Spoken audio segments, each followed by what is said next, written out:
Hello, and welcome to this episode of the Rich Revolutionaries Podcast, where I'm joined by another very special guest. I'm going to get you to pronounce your own name and introduce yourself and what you do in the world, your magic Hmm. for your people. Yeah, I will. I would love to share my name.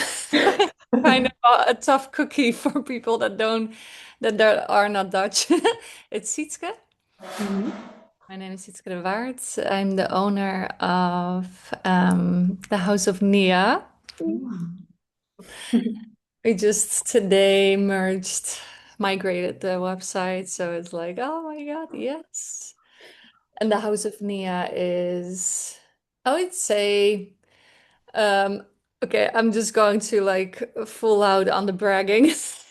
My Go for brilliant, it, please. my brilliance under one umbrella because I am passionate about a lot of things and I love to do a lot of things and I'm like this multi-creative, passionate person that is like flip, flip, flip. Let's open a shop. Let's open, like let's go into coaching. Let's do a bunch of things. And so I think my magic in the world is creating spaces where you feel like it's really about richness, where you feel the richness of life, where you feel the richness of your essence, where you feel the richness of your aliveness through, for example, the boutique. We have a Mhm. boutique with vintage clothes, but also with pleasure ones and JDEC. So that's really to amplify your aliveness within and find the richness in your own essence and amplifying that. And we have the self-mastery branch where it is more about, okay, how are you letting that gem you have within outside in the world through a brand. And we give brand courses. And we also teach the modality on creating your fucking epic business through Life Force in a coaching certification. So that those are the three main elements. And yeah, I'm super excited for all of them actually. Yeah, I love that. I love getting to dive into the stories of multi-passionate, multi-dimensional women. And really Mm. what piques my curiosity is like, what was the first spark? Like what branch of the tree arrived in your essence and was like calling you forward to bring Mm. this whole universe into existence? It feels like a universe, yeah. The first thing I started doing was, I want to say giving workshops, but I've had like a very like dimensional start of my entrepreneurship. But when it got serious, I started to give quantum activations. I walked through a study which was working with the quantum field. Mhm. Was obsessed.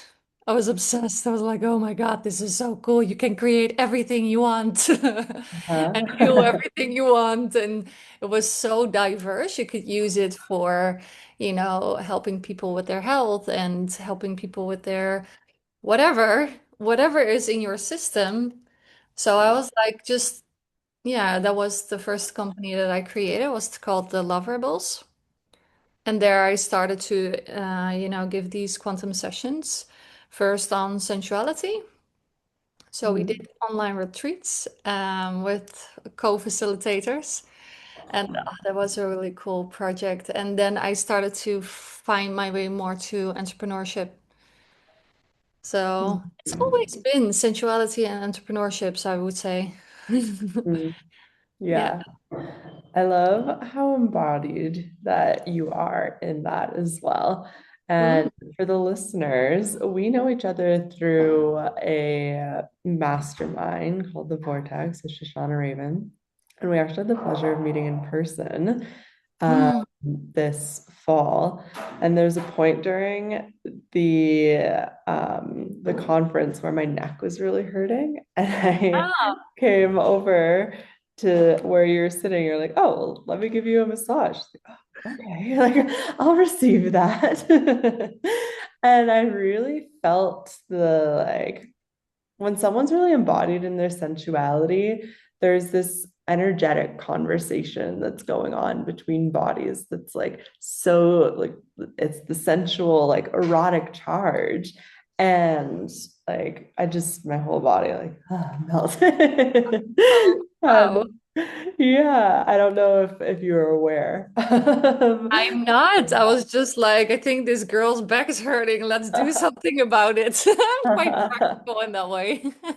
Yeah, it was like, when you're so embodied in your magic, it's just, oh yeah, like this is the moment that's here and then it Yeah. unfolds.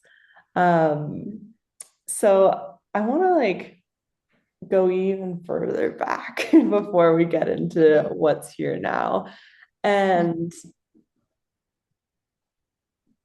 weave some of the threads of when you first came into your central expression, like were you always like this? Or was there like a breakthrough aha moment where you're like, Mm, wow, there's so much life force for me to play with and create a whole new reality? And like, what was that yeah. moment or that series Oh, of moments for you? what a cool question. So I think from an early age, I already felt like life lust. Like there's this current inside of me that people call life lust. I call it sexual energy or your eros or chi, whatever, right? And Mhm. I remember as a child, I was always like adventurous and like there was a lot of life inside of me. That's always been the core. And when I went through life, how we get imprinted and how life goes, it just started to fade away. And I was like, where the fuck is that energy, right? Like, where did that go? I have no idea. Like, I was in a boring job. I was doing the 9 to 5 thing. I was like, ah, something that essence, that core Mm, essence of feeling the life lust. That's how I started. I wanted to like start there with how did I start? You asked me. I started to give workshops called Rediscover Your Passion because that's what I was doing. yeah. Where the fuck is that? And later on, I started to develop more of the kind of the business side of the business skills or like more it started to develop into business, but when it comes to sensuality, I remember at some point I was friends with a bunch of girls and they were all girls, women, adolescents, people, but they were all into the I don't know, sexuality at that point of time. So I remember, I think it was like in my end 20s, we all started just swim naked, make pictures, and go Mhm. into our feminine sensuality. I think that was really fun. I remember there was one picture taken of me because I've never felt so super feminine or sexual or sensual necessarily. But one of my friends that at the time she showed me a picture and I looked at it and I was like, fucking hell, what a bombshell she is. And that was me. I was like, "Ah, oh, there is some sexuality inside of me, and I think that was one of the key points when I started to like see that in myself. Mm-hmm. Yeah, I love the art of embodiment photography and like nude portraits, and especially in nature. There's Yeah. something so like primal and wild that like Yes. awakens when, especially in groups. I've done a few like group photo shoots and sisterhood Yeah. in the nude that are just like such a beautiful experience. Like, yes, you have these like photos that you can use or, reflect on afterwards. But the experience itself of being in these groups of like, I find that when I'm naked with people, it translates to like removing some of the masks that we can wear as our persona. Because like when you're naked, like you got nothing to hide, Hide. It Uh, brings you in a more like vulnerable space, which is a good thing, like the beautiful vulnerable space, exactly. where and maybe even like comes you rekindle with sisterhood in that way because you all have boobs, you all have like it's kind of like an I don't know, it's sisterhood. It Yeah, comes. absolutely. I want to kind of dive deeper into the sisterhood thread. And I saw your eyes go wide a little bit. Um, I remember seeing some of your posts of this like sense of like not belonging in spaces.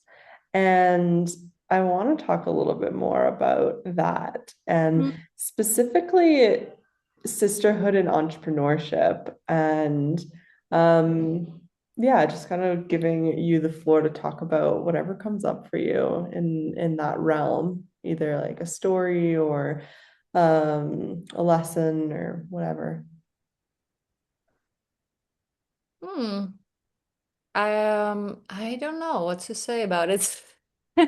Because I don't know, like, should I just splurb out? Yeah. What about it? So, like, honestly, I would say the reason why I joined Sushana's, not to make this all about the vortex or anything, but the reason why I joined that one was really because I felt I needed community around me when it comes to yeah, I can say something about it. When it comes to entrepreneurship and being like a crazy motherfucker and just rock star vibes, she promoted it that way. And yeah, I remember I felt really, I don't even know if it's like chill or not. It's not necessary, but I felt so at ease at the conference. Not, Hmm. again, not to make it all about that, but it's like I I always struggle a little bit with being big. No, I don't struggle with being big because that's who I am, but it's more to find the connections to people when you want $1 million company and your friends are like, what the fuck? What the fuck is she talking about? Money isn't that important. And I'm like, yeah, but it's about so much more. And then you have to kind of over explain, and it's like, ugh, I don't want to do that. And it's nice, to be um and also challenging to not be around women that want the same things as you. And so it's really helpful to have just community around you with wild beasts like yours. And I Yeah. think if I would say to you, "Hey, I want a eight-figure company," you would be like, "Hey, let's go!" Right? So it's Yeah, like, of course. yes, but you are like, of course, but the majority, no, that's not my friends, but the majority of people are more like, "What the fuck is she talking about?" So it's nice to have like, yeah, like communities where the bigness is not only valued but celebrated and Yeah. you know Uplifted. pushed Yeah. into that direction instead of like, Oh. ooh, I don't not break. Hello, doggy. Let's not break shells here, Hmm. Oh Yeah, yeah. it's interesting how uncomfortable people can be around, hi, around conversations of wealth, right? Very much. I think it's already socialized to kind of move across countries. I think that those subjects are not that. Maybe some families. I think he has also something to say. Maybe just like wait a second. I think someone's about to walk in. I do want to hear what you're saying. Maybe I can actually move into the backyard for a second. Hey. Oh, cute. Yeah. Okay. But Um, fuck yeah, like seven-figure conversations are fucking challenging. It's sometimes not even, yeah, they are challenging with the people around you that, yeah, that are not in entrepreneurship, I would say, and are not really interested in the bigness of entrepreneurship. mhm. It's not inside of their worlds, and yeah, I don't know. It's sometimes, yeah, exactly what you say. Sometimes weird. Yeah. What's interesting from my perspective is that I grew up in a family of entrepreneurs. Like, I never saw any of my brothers or sisters or parents go to a job. And so those conversations were always normalized for me. And so then being in like out in the world beyond my family of origin, Yeah, exactly. yeah, there actually ended up being like a lot of internalized like guilt and shame for coming from wealth. And even in a lot of entrepreneurship spaces, like there's this story arc, this character arc of like uh, coming from nothing and then like growing the company that's, the norm. And so it can be even like edgy and uncomfortable to be like, yeah, like I came from wealth, I came from entrepreneurship, and it's a different starting Mm. point. And something that you said of like, it's not about the seven figures, it's not about the eight figures or like whatever we're building. And so, like, let's tell them what the fuck it is about. Oh yeah, it's fucking about so much. I've been, as you know, like I have created my first six figures last year in sales. Want to keep that in sales. And this year will be one again. If you look at it from a dollar perspective, it already is. Hmm. Congratulations. Let's celebrate that Thanks. for a moment. Yeah, that is like I had such a challenging year. So it's nice to see that because financially it was kind of shit this year. It was really like all over the fucking place. But anyway, I don't want to go too deep into it now because you asked another question. But what it's about, and that's what I've started also seeing with the six figures, it's like, holy shit, the amount of leadership that you normalize inside of yourself. Hey, baby. The cat is This showing is an up. animal episode. Yeah, like it's wild, like wild Chinese, right? So, Yeah. but Exactly.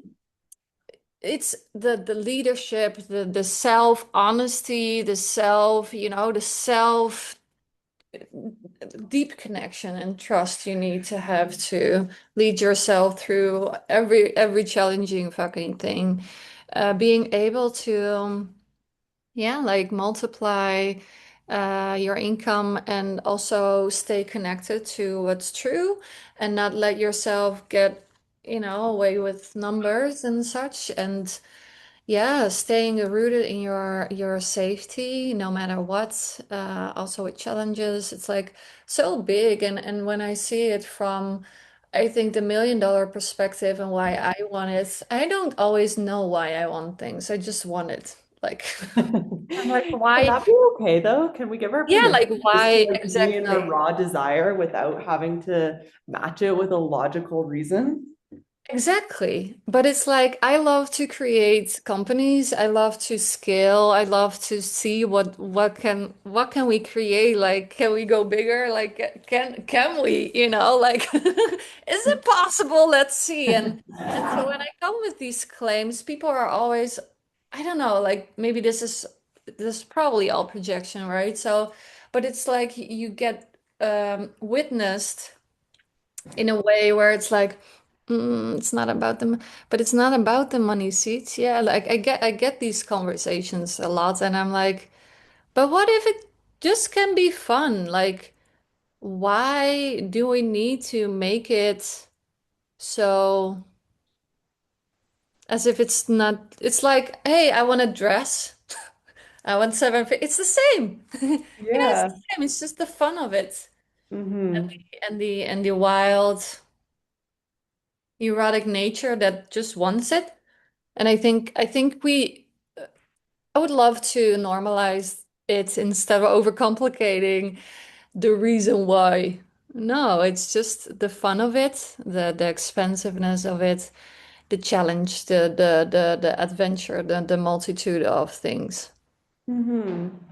Yeah, it sounds like from my perspective that you've shed or maybe never even absorbed a lot of the associations that people make with wealth. And Yeah, it was quite hard to be honest. Because that's also something maybe you recognize it. It's like I feel a spiritual person. I feel like a very spiritual person. And I feel like I'm in communion with God. And it seems like those two elements of being a good person and being in communion with God cannot coexist with money. It's like, I don't know if you recognize it, but that has been, I think, the most like detoxing of that identity of who am I going to become when I have money Mhm. kind of thing where I am imprinted with UNICEF um, promo on the television when I was younger. And Mhm. I'm such a sensitive soul, right? And I saw that a lot of media input was on rich, like big rich companies just pouring their trash into the waters and Mhm. yeah, I don't know, like media imprint. Yeah, I would say, and Yeah. church I imprint, think family maybe. I think that wealth is like an amplifier, right? And whoever you are before wealth is going to be expanded and amplified with wealth. So the people that are like, on these UNICEF media campaigns of like putting trash into the ocean, like we're probably littering and like throwing trash into nature before, you Yeah, know? yeah, And yeah. so when we recognize that and be like, well, I'm still me with wealth, I'm just like me with more choice and more resources and more access. And whenever I like define wealth, I define it as the freedom to choose from infinite possibility in any moment. And so from that, in connection with our essence, our spiritual essence, our like life force, our desire, then naturally like wealth is going to allow us to choose to embody more of our desire. And And even so, like if you feel like a spiritual person, like guess what money does? It brings money to in the hands of the causes that you want it to. Like I've been also, implementing stuff so that I can start to go into regenerative wealth and mm, circulate wealth in places where it needs to be. And I think one of the reasons why I also feel financial health and financial wealth for women is so important is because of the regenerative wealth and because of the heart of spiritual women that love to make the planet a better place, like like mhm. make it just better, make it just more beautiful than it already Yeah. is, of course. We just pour our love into whatever is important to us, and it makes it better. Like, Yeah, absolutely. Like for me, when we talk about regenerative wealth and bettering the planet, I get really excited about agri-hoods and like eco-residential retreat centers and rebuilding the village and a new way of being in community in person. Because like I love the online stuff, but if I'm fully honest, like I much prefer in person and Hmm. being in nature than like communicating through a screen. And so, how can I, with my resources and shared resources, right? Because, like, as part of the responsibility and the devotion and duty of a spiritual woman, as a soul-led entrepreneur, I believe it is to like create those um, synergies and collaborations both online and in our in-person projects. And I get really lit up about like, okay, what becomes possible when we start pouring resources into land projects like that. Fuck yes, right? Fuck Mhm. yes. In one on one hand you see companies like taking down the forest, but what if on the other hand there are companies that build the forest again or like protect the land and Yeah, create exactly. safety for communities? That one of the big reasons why I went and invested in Leila Martins. I don't know if you know her, but she does the sex, love, and relationship coaching. Vita coaching. Yeah, I invested in her in December, and one of the reasons was, yeah, let's protect the women, that have faced abuse, or Hmm. let's go and create safety for our women, safety for like whatever you feel is important to you. But I think womanhood and nature are the most resonating to me. And Hmm. and resources make that so much easier. Like I think, Yeah, yeah, I think absolutely. so I much. think like when we are tuned into that like erotic charge and life force, life lust, and like combined that with our connection with nature, which I really see it as like coming from that. It's like an extension of it. Yeah, And yeah. like join forces to expand that creativity, then we're creating new realities, right? Not Fuck just for yeah, us, but but like honestly, the when generations forward.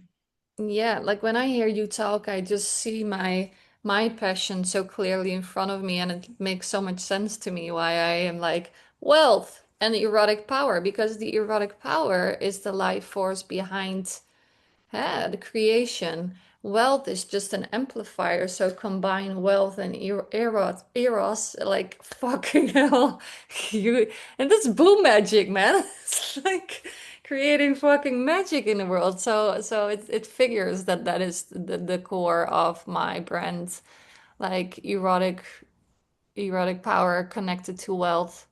Hmm. I want to hear a little bit more specifics into you mentioned some of the leadership challenges that came up through scaling to six figures this past year. And I want to hear like how you've walked yourself through like a specific one that could be um, Yeah, I can. illuminating for the audience.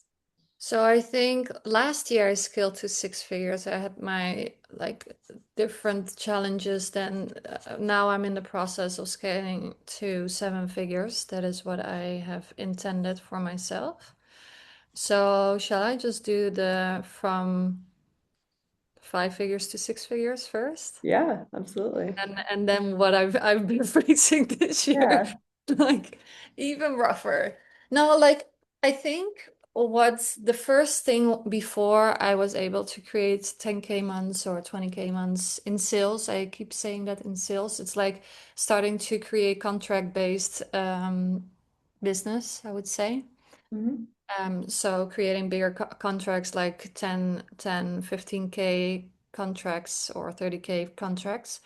That's how I'm building my wealth. And I think last year, the biggest challenge for me was really unhooking from unsafety with my family that Mm. I thought would reject me.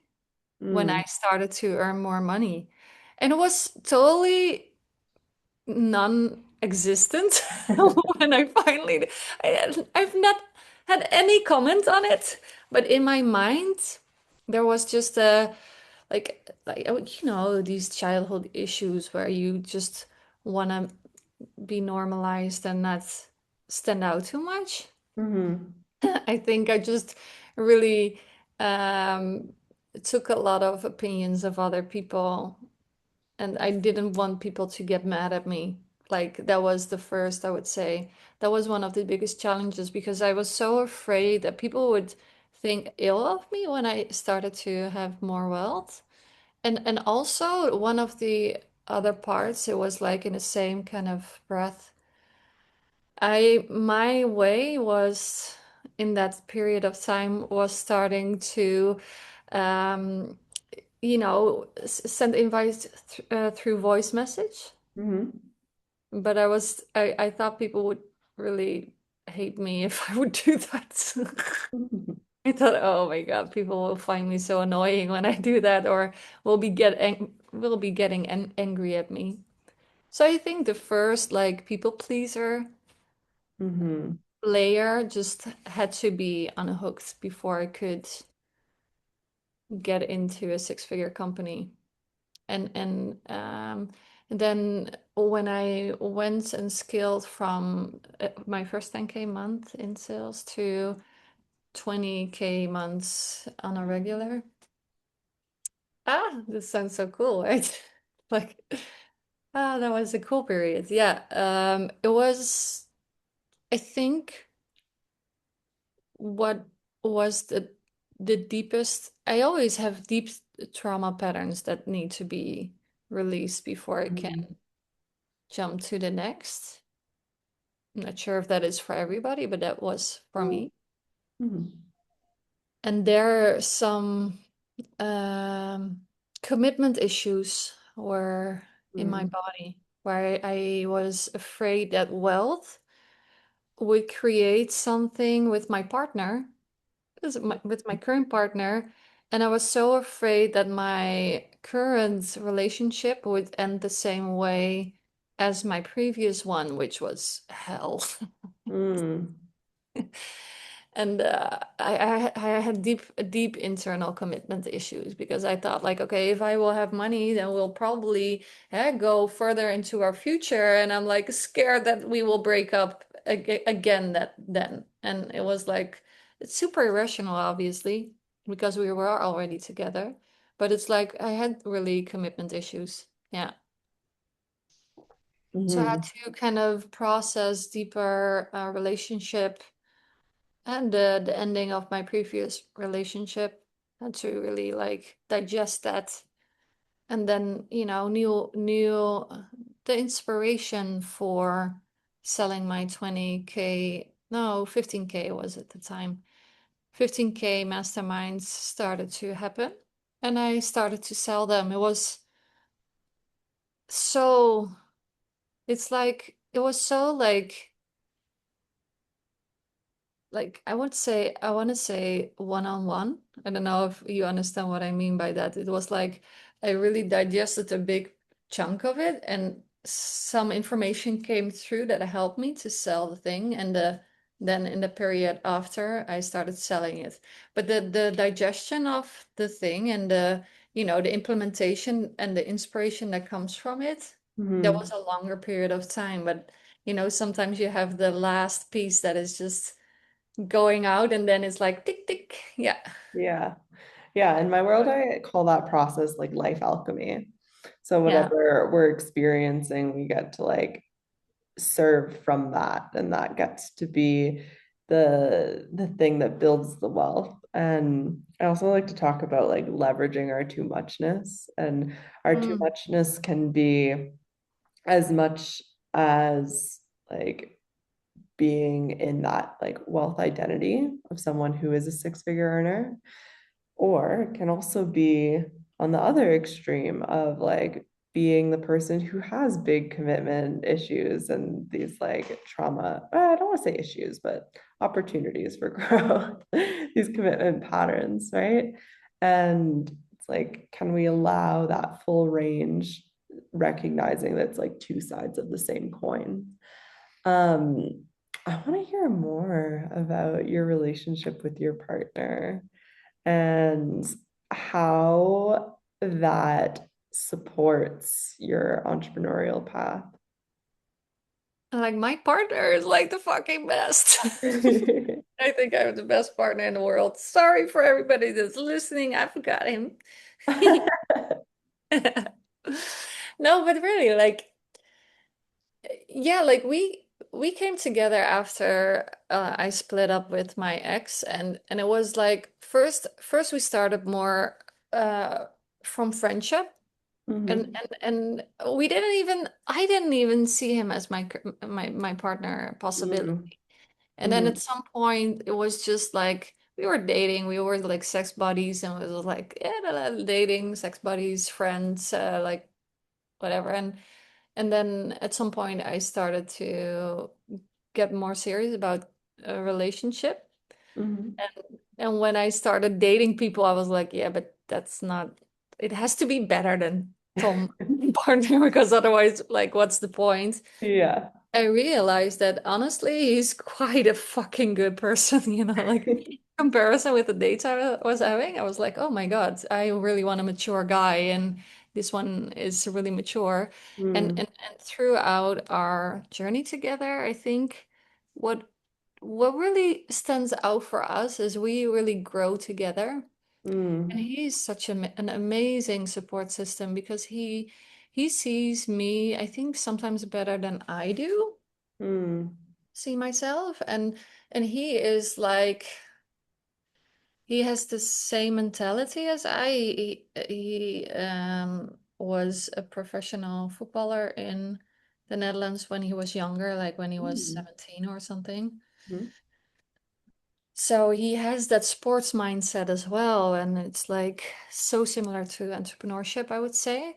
But also, like I also I think I opened something up in him, and now he's going to start his own company, and it's Mm. all so cool. He already is freelancer, but now he's starting to open up his um sportswear. Okay. So it's just a lot of fun, and sometimes, like I'm can be quite obsessive with my business. So sometimes I feel a little bit bad that I'm like always Yeah. talking about it. But I think he understand he gets it. And I think that is such a yeah, special thing to really have somebody that is, especially if you want to do something like, for example, uh like I'm big in all areas, not only in business, but also, for example, in travel. And it's like when my heart is with something, I'm like I can be a little bit obsessive about this. Yeah. Oh, that's a great. Like, I think that's what's required, right? To see something through to completion is like being so obsessed and like Yeah. just like in love with the process. And think like when we're talking about wealth, when we're talking about love, like as this like amplification, expansion, and multiplier, it's like, of course, you're going to want to discuss the things that you love with your lover, like, duh. Yeah. But you have someone that's able to like be there and actually receive that and like stoke your fire, then it's just going to like send all of the energy in the same direction. Yeah, and also, I feel also, when things aren't going great. I mean, yeah, last year was just quite fucking challenging, but he doesn't collapse. That is really cool Mm. because I know sometimes I had that with my previous partner.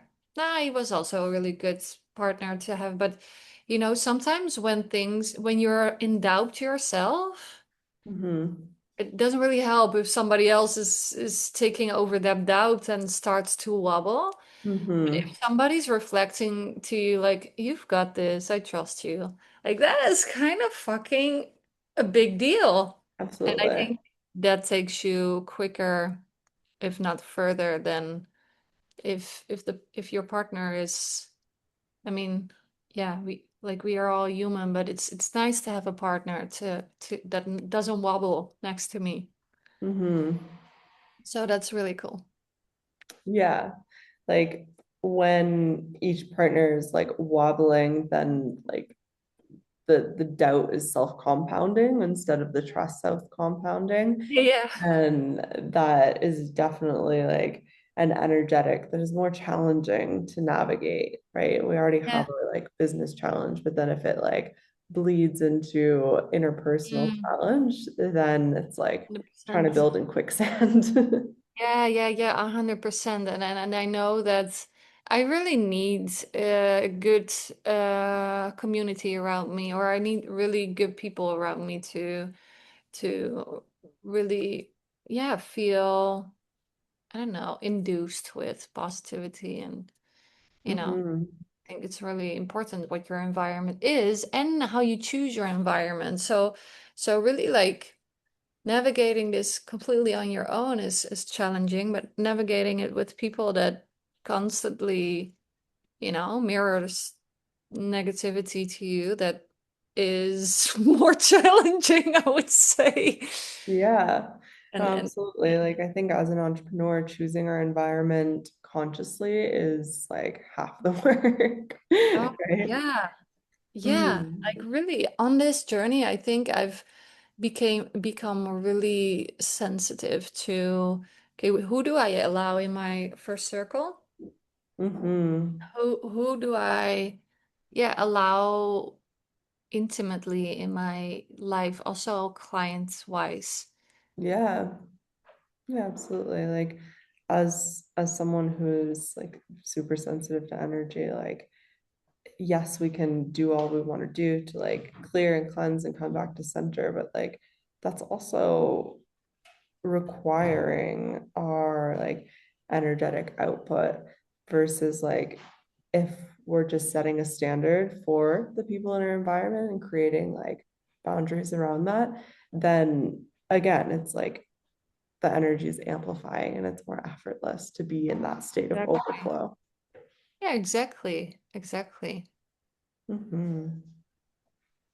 So, what else do I want to get into here? Is there something that you're like hoping that I would ask you?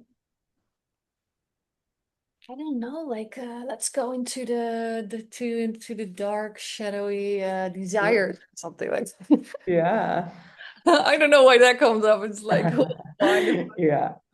No, I know why it comes up. I'm like very embodied in my dark feminine, and an archetype that I've been playing with recently is the dark siren, and Ah, like luring yeah, luring yeah. people into the underworld and to like explore the dynamics and the archetypes that exist in our unconscious.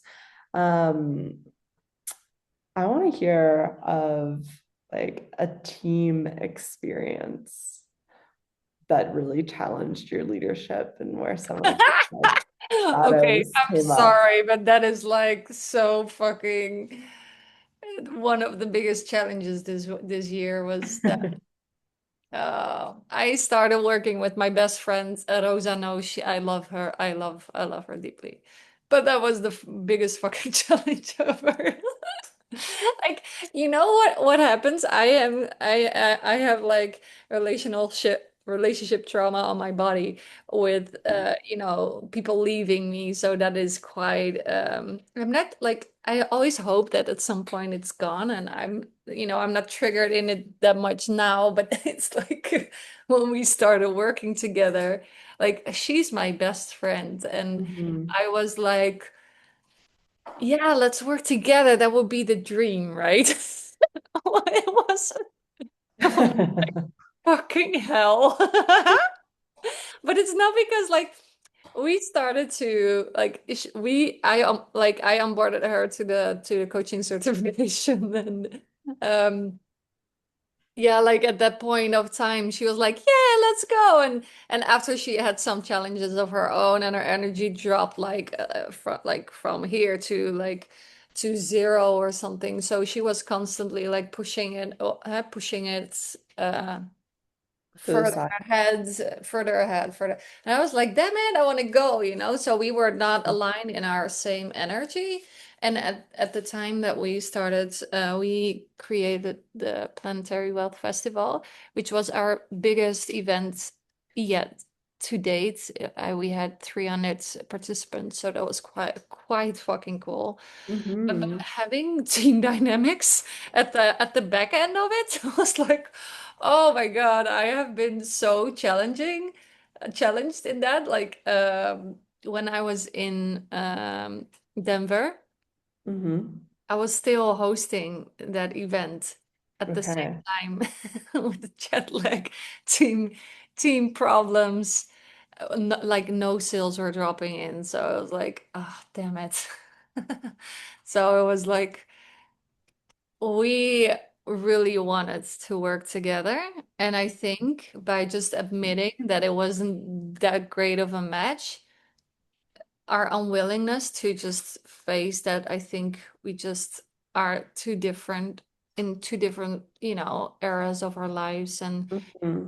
we started to have different visions of what I find important and what she finds Mm-hmm. important, also financially.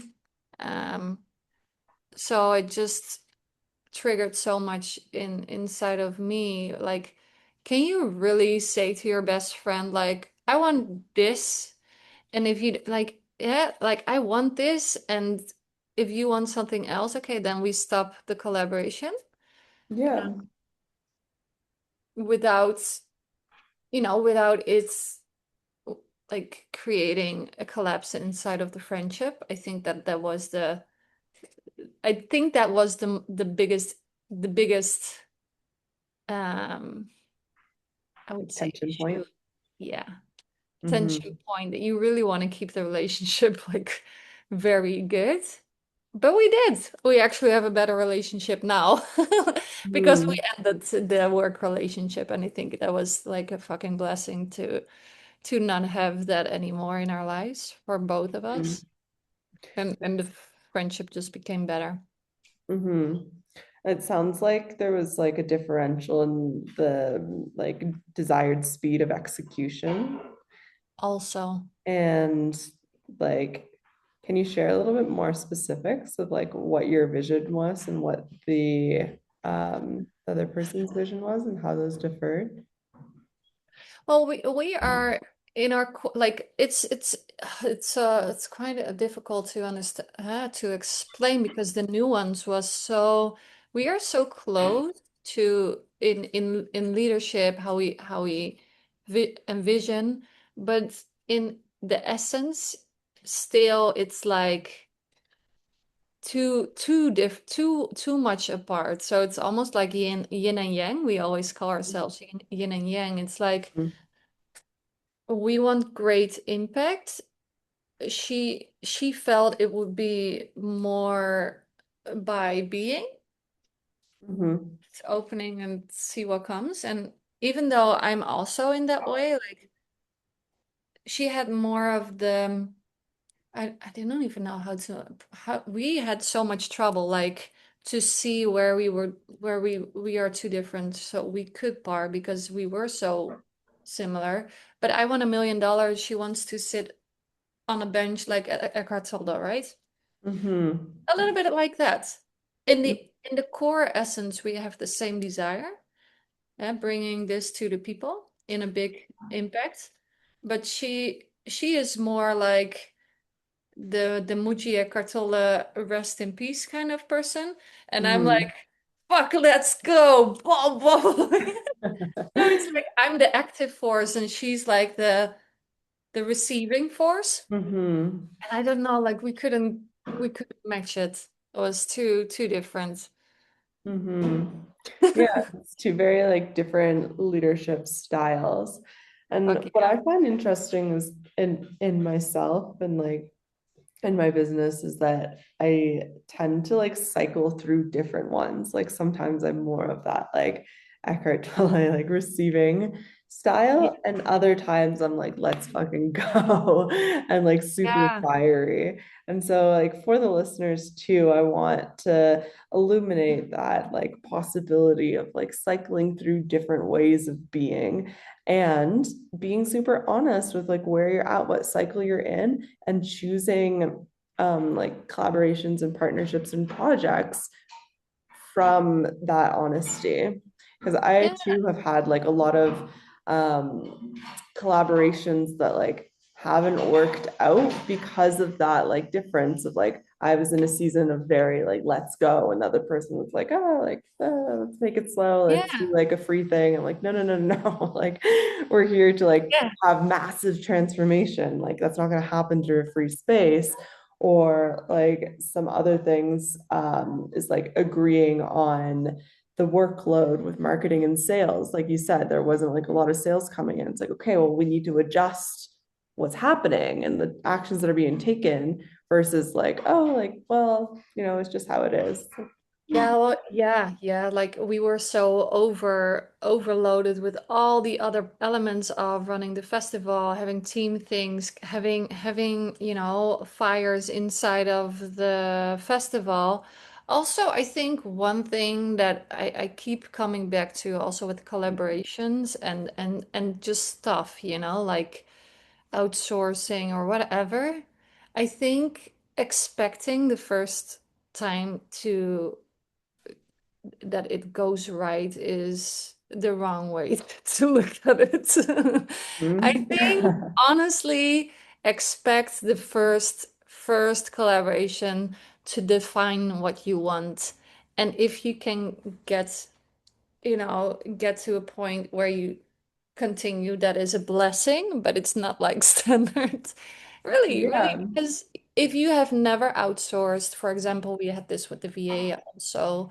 If you never had a VA, how the hell should you know what you want and need because you see that during the process, it Yeah. really I became think clear. that's like a big gap in the conversation. Like a lot of people talk about outsourcing and like getting help, but it's like, okay, like that needs to be done strategically and intelligently too. Like this person doesn't just like come on your team and solve all your problems. Like I remember I was hired to support a yoga studio, and I wasn't given like any direction. I was just given like the email and like manage this team. And I'm like, okay, Yeah, we need to create some systems, some standard operating procedures so exactly. that, yeah, You're talking my language, standard yeah, and operating like procedures. communication policies and like timelines and stuff like this, so Yeah. that it's not like this big weight that we can kind of end up being in those commitment wobbles around when there isn't these clear like scaffolding for operations to meet those goal points. And like coming back to the conversation around hiring, if you want to outsource something, you need to create a very clear roadmap of what you are expecting. Because whether or not you want to admit it, there is some expectation of how it's going to be done, when it's going to be done, and what the final product looks like. And it is not up to the person that you hire to figure that out. No, but like sometimes you cannot even foresee some stuff. I mean, logically now, what like in hindsight, yeah, I can like I can see that, like for example, my current VA, we have 9 hours in between each other. She's on Mm-hmm. Pacific Coast, I think, like LA, and I am in the Netherlands. So Right. having such a time gap, I did not even foresee that that was going to be an issue. But when Mm-hmm. we were having the festival, it was like, okay, fuck, like we have a festival running now. We need somebody that is helping out right now, and she was asleep. I was like, Right. not her, we couldn't do anything about it except for, flying in different help, which we did. But it was like, oh yeah, like things you cannot foresee will happen in a relationship you are hiring for the first time, you can just, Yeah. it's like, yeah. And it's also a refinement process with a VA, you know, and I love that also, you Yeah, know. I think that's important. Like when we're doing something for the first time, giving ourselves the grace to like fuck around and find out, and like having the leadership and like the interpersonal communication skills to update people as things are unfolding. And Yeah, two, like mentorship is so important for these reasons, right? Because like a mentor could have like spotted that like blind, not blind, yeah, the blind spot of like this um time difference ahead of time. Like if they're a mentor that has like experience with hiring and stuff like that. Um, yeah. mhm. Yeah, So and honestly, this year really led me to become, I think, wealthy also in team meetings because mhm, what I'm always doing, I'm spotting what you said, like standard operating systems. Fuck yes, right? It's so important to have that when you're starting working together. I've yeah, never had standard operating systems procedures, like never. But when you're having a team, like how the hell should they know how you love to have your stuff? And now yeah, every time we come in a meeting, I'm like, hey, I would love to be communicating like this. How does that feel for you? So it's like you start witnessing every like um annoyance because in collaborations you start to have annoyances, but those just show you from, hey, there's a different desire here. Okay, let's yeah, we can just bring that into the conversation and not to attack a person, but just to say like, I love to work like this. How do you love to work? Can we find a way where it just supports the system, the complete yes, system? That's so cool. It's really yeah. cool. And I I think, think yeah, too, where some people get like turned off by standard operating procedures is that there can be again this like association relationship that it's like very rigid and yeah, yeah, removes this like creative spontaneity or like an openness for yeah, for like for personal relationships, but like we are building our businesses both in content and context, and we get to create standard operating procedures that reflect who we are and our values, not like yeah. taking the book from, Fuck like big yeah. business. Fuck yeah. But this is exactly why I don't want it to make it. Well, why not say? This is why I made, I'm currently running a program called Feminine CEO Self Systems, Self-Love Yeah. Systems. And this is the point you're making. A lot of, I would say, feminine entrepreneurs kind of like go away from systems because of this. But when you link it to your nervous system of thriving, the nervous system Mhm. of thriving, then you create systems that work with your nervous system of thriving and let you have that thriving nervous system inside of yourself. You have that reflection in your business as well. And then the standard operating systems are connecting to thriving, not to, closing up. So the nervous system inside of this conversation is so important because you can have operating systems that are not working. That's why you have a refinement process Mhm. based on acceleration. Yeah, I love that. And like when we're talking about these systems, it's like they're there to hold us, right? Fuck And yeah. getting to the point of our business holds us versus like we're holding it all. Yeah. It's not possible to hold it all, especially if you try to create three businesses at one time. Right, it's not possible. You really need to turn the dynamic, right? It's like Mhm. before maybe you were more of the leading person of it and held it all. And at some point you have to shift the dynamic to no, like I need to be held, and Mhm. that system or the system or your team need to hold me and us so we can have that. even more creativity than without. Yeah, 'cause things actually get to take root. When it's just you trying to hold everything, especially as women, it can get like very ethereal and things are just kind of like swirling, which is beautiful, but like we want to move things forward. And to move things forward, they need to take root and have that structure. Um, that like you said, it's a refinement process over time, but like let yourself land and build and then move it forward instead of like all the ideas all at once swirling.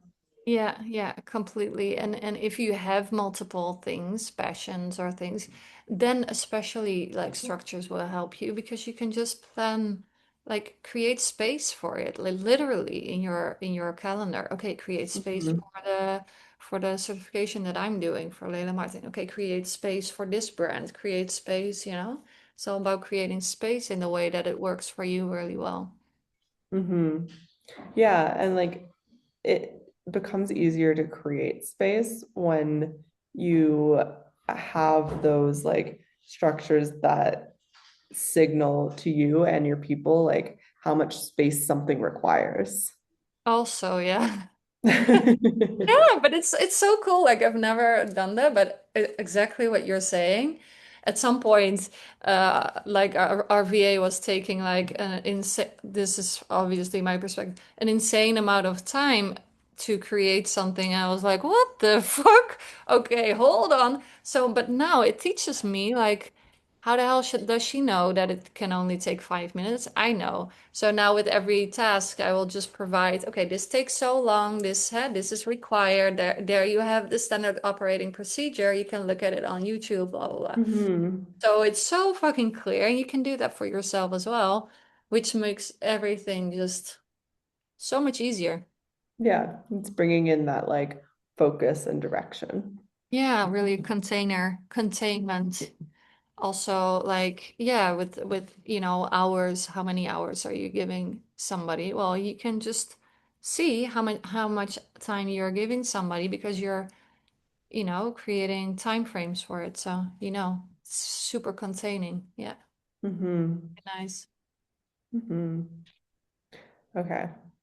I want to give you the floor to invite people into whatever containers you have on right now, anything that's coming up, what you're excited about. Yeah, thank you. So I think for the people who love this talk, I'm all about business implementation, creating structures, navigating bigger scaling, and having teams and operating systems. So if you're really into that, I would go to the houseofnia.com under, I don't know, it's underscore. We'll link it in the show notes here. Oh yeah, and then brands, and just connect to me. I love to have conversations also in the DMs. But if you're, when are you putting this out? Anyway, at this moment we have the feminine CEO soft systems, soft flow systems. I'm super in love with this because I've never had somebody explaining structures, strategy, and plans, business plans connected to the nervous system, to our feminine. I've never had anybody. I've always looked for. I think I need strategy, but I don't like I don't know how because the way people it's like either or in the conversation. It's either or like flow and personal power and feminine and Mhm. no fucking like Union. a wall, where you can punch on the wall and it stays. Or Hmm. it's like, yeah, let's go into Facebook funnels and like do that shit. And I've tried, but it doesn't really work for me at this moment. Like, where's the middle ground? How do we combine this? Where's like the touch point where one just feeds into the other and it's like elevating the whole fucking room, right? And that is something that I'm really excited about. And Hmm. this will be like a subcomponent about underneath the full signal. Like we have a sort of a brand year training. This is one part of the signal where we create brand through our signal, through structures, obviously, but signal first, and then structures and implementation next. So I would say that is the thing that I want to bring people in. And if you're interested in all aspects of brand positioning, sales, everything, we have the Orgasmic Brand Collective. They're everything that I've known over the years, 5-figure months, 6 figures in sales on repeats. Everything is there in the bigger umbrella. So I would point people there. I love it. So like, yeah, when we can tune into that place of like our feminine frequency and then create the structures and systems and implementation from that place, like that's when we're really like grounding the magic and like creating new Yes. realities of overflow and wealth and like erotic aliveness. So thank you. Okay. Thank you for all those offers and for having this conversation, bringing your energy and your time and presence. You're welcome. Mhm. And thank you, listeners, too, for being here, tuning in. And if there's something that resonated with you and you want to hear it, so please reach out to us. Everything will be in the show notes. Yay! Thank